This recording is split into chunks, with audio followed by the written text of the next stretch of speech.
Hey stranger, this stranger babe, I got some beef chuck marinating, and what it's marinating in is um Italian dressing.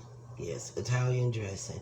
And as you can see, I'm using my salt box. It's not protector. It's not making my salt box soggy because my counter do get wet. And so yeah, this is my marinade. This was a bottom round, and I had to pound it out, add onions. I used once again Italian seasoning for the marinade. This is unedited, uncut. Over here I got some cabbages. It has onions, butter, a little butter, and some black pepper.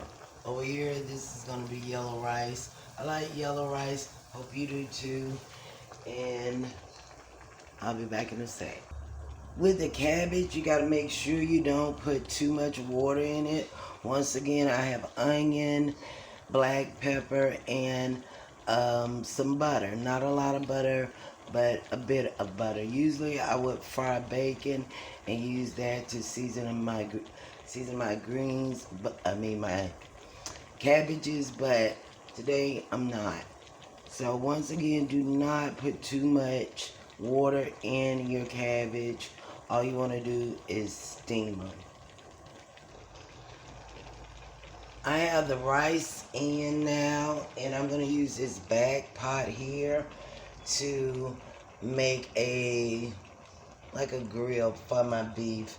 I want it like steak, so that's what I'm doing. And then I'm going to make a brown espanol sauce.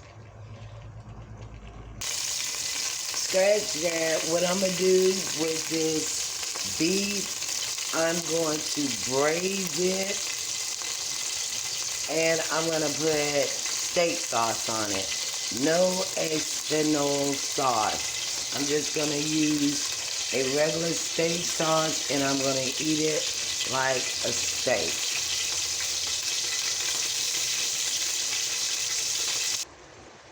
My recipes only requires a few ingredients.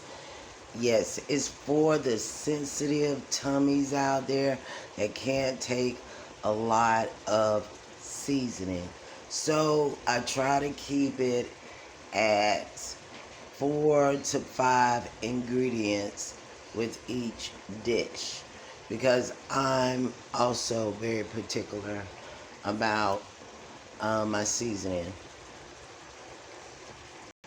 The cabbage doesn't take very long to cook, so I removed it from the hot aisle, and it's pretty much cooking itself now.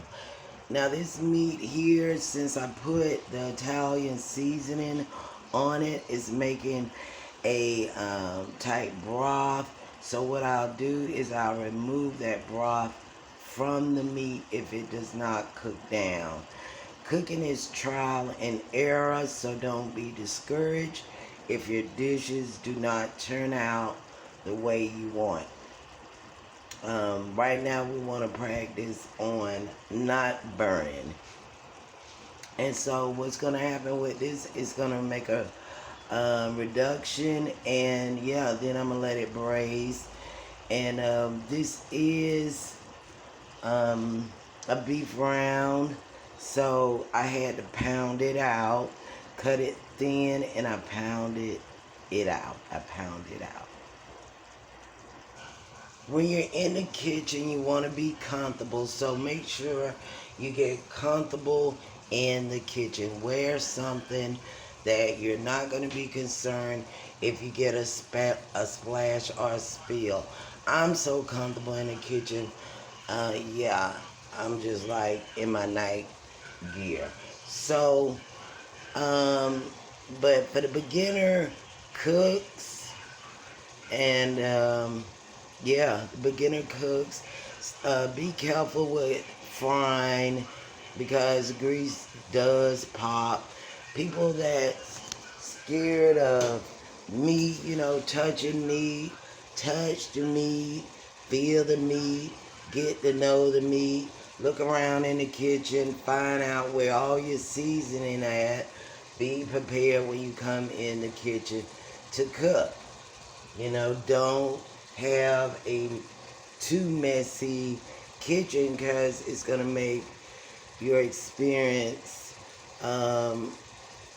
more stressful. You want everything to be clear in place and know where everything's at. So if you're working with 2 aisles, you won't have to worry about burning anything. Right now, let's focus on not burning.